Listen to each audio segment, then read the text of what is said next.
Good afternoon, it's Christian Thwaites from Brown Janikowski, Friday, November the 18th. This will be going out on Monday morning. This is our first blog since the election, and obviously much has happened since then. So two big themes have been, of course, the weakness in the bond market, but particularly the treasury market rather than the broader corporate bond market. And there's dramatic increase in equities after having a pretty quiet summer. So what's really going on here, I think, is that the market doesn't really know how all this is going to pan out.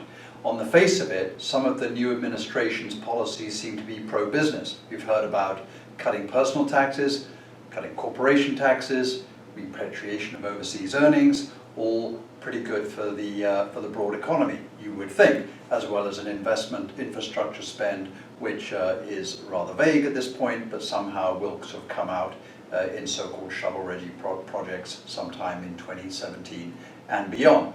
Other than that, the market is dealing with very, very thin levels of information. And I think what's happened is that the market has corrected very quickly because there's been, in bonds, because there's been a lot of a mismatch of trades put on prior to the election, which no one really foresaw the outcome. And then as people have come out of bonds, they've rushed into equities. And for now, they're beginning to misprice things.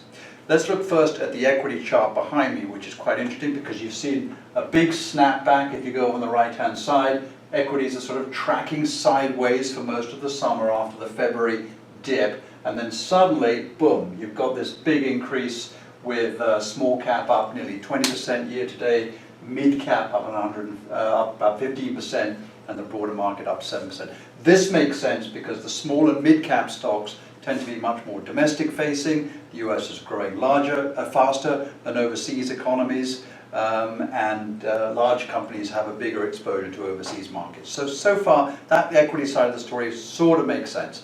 But the bond one still has some time to play out, and we're not ready to be bearish on bonds. There is a rate increase coming. Janet Yellen all but confirmed that and a testimony on Thursday, but I think the market has pretty well discounted that. So we need a bit of time for some of these trades and some of these initial reactions to work their way through the system. This is not the time to start thinking about long-term positions and making big asset allocation changes. So we'll keep you posted, and we'll be back obviously on this channel soon. Thank you very much.